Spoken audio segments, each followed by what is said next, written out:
Anda sedang mendengarkan suara profetis dari para nabi, hambanya John Patrice Vanggidai, Penatua Jemaat Future Life Community Kupang. Dengarkanlah dan lakukanlah perintah Tuhan melalui para nabi, maka engkau akan berhasil. Selamat mendengarkan. Sekali lagi selamat pagi, good morning everyone. Kasta di kiri kanan, senang sekali ada di samping kamu. Bapak Ibu sudah dikasih, kita akan ada pertemuan pagi hari ini. Bilang di kiri kanan, semakin dalam.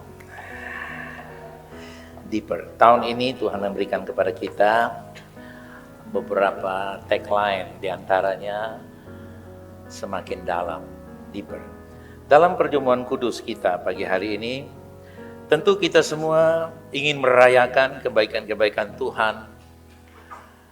Dan di dalam pertemuan kudus kita akan semakin dalam mengenal Kristus dan semakin nyata hidupnya. Bapak Ibu Saudara kekasih, kedalaman air itu akan memperlihatkan keindahan air itu sendiri. Semakin dalam, semakin kita melihat keindahan air itu. Nah, sebenarnya kehidupan kita dengan Tuhan seperti itu juga. Semakin dalam dengan Tuhan, hidup kita semakin indah. Nah, Bapak Ibu Saudara kekasih, ketika kita bicara soal perjamuan kudus, maka ada beberapa ayat penting. Bisa lihat di depan sana. Yaitu bahwa lebih dalam mengingat. Sesuatu yang kita tidak suka, kita tidak pernah mau ingat. Betul ya saudara? Tapi sesuatu yang kita senang, kita akan terus mengingat. Apalagi kalau itu hanya short episode ya. Rasanya kenapa aku mesti singkat? Kita mau tuh yang berseri-seri kita ingat. Tetapi kalau sesuatu yang kita tidak suka, itu walaupun short episode, kejadiannya singkat, rasanya kenapa kok mesti ada di pikiran kita. Nah Bapak Ibu Saudara-saudara, Alkitab mengajarkan kepada kita prinsip ini, bahwa ketika kita lebih dalam dengan Tuhan, 1 Korintus 11 itu 24 dikatakan 25, dan sesudah ia mengucap syukur atasnya, ia memecah-mecahkannya dan berkata, bilang apa saudara? Inilah tubuhku yang diserahkan bagi kamu, berbuatlah ini menjadi peringatan akan aku. Bapak Ibu, celebration to remembrance itu bertujuan untuk mengalami, merayakan untuk mengalami. Apa Bapak Ibu Saudara? Demikian juga ia mengambil cawan sesudah makan lalu berkata, cawan ini adalah perjanjian baru yang dimateraikan oleh darahku. Lalu dia bilang apa? Berbuatlah ini berapa kali? Berapa kali? Setiap kali kamu meminumnya menjadi peringatan. Setiap kali berarti setiap kali pagi, setiap kali malam, setiap kali siang, setiap kali Senin, Selasa, Rabu, kapan saja, every time. Bukan hari-hari kudus tertentu yang ada kalender merah, tapi setiap kali. Artinya apa? Bukan hanya mengingat salib, tetapi hidup di dalam kuasa. Mengingat itu artinya hidup di dalam. Ingat artinya apa saudara? Hidup di dalam. Perjamuan kudus bukan sekedar ritual untuk mengenang kematian Yesus. Inilah momen untuk kembali menyadari betapa besar, how great the love of God to each one of us. Bagaimana kasih itu diberikan kepada kita dengan sebuah pengorbanan yang bersifat individual. Sekalipun ada satu orang adalah saya atau saudara, pengorbanan itu layak untuk saya dan saudara. Tidak, oh karena satu orang udahlah nggak jadi. No, individual sacrifice. Ya, kasih Allah itu bersifat pribadi untuk saya dan saudara. Ada yang bisa bilang amin? Ketika kita lakukan perjamuan kudus, ini adalah momen untuk kembali menyadari betapa besar kasih dan pengorbanannya. Dan itu akan membuat kita mengucap syukur buat kebaikan-kebaikan Tuhan yang Tuhan berikan kepada kita. Di mana kita akan memperbarui komitmen kita untuk kita mengingat Dia. Semakin deeper kita memahami salib Kristus, semakin kecil keinginan kita untuk hidup bagi diri sendiri, dan semakin besar kerinduan kita untuk hidup bagi Dia. Setiap orang boleh menilai dirinya apakah semakin besar kerinduan kita untuk hidup bagi Tuhan, yaitu wujudkan kasih Tuhan dalam hal-hal praktis agar orang bisa bersyukur. Terima kasih Tuhan, karena si A, si B, saya merasakan Engkau ada dan Engkau hidup. Terima kasih Tuhan. Atau kita terus pusingkan hidup kita hanya untuk kejar perkara-perkara dunia. Tambah income, tambah harta, tambah uang, tambah ini, tambah itu, tambah populer, tambah ini. Semuanya itu baik, tapi belum tentu kehendak Tuhan. Tetapi semakin dalam mengenal Allah adalah rencana Allah. Yang kedua, apa saudara? Lebih dalam persekutuan. Deeper in communion, persekutuan.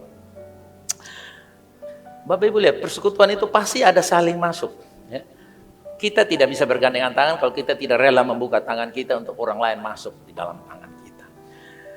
1 Korintus 10, 16, 17 dikatakan, bukankah cawan pengucapan syukur yang atasnya kita ucapkan syukur adalah persekutuan dengan darah Kristus? Bukankah roti yang kita pecah-pecahkan adalah persekutuan dengan tubuh Kristus? 17, baca sama-sama.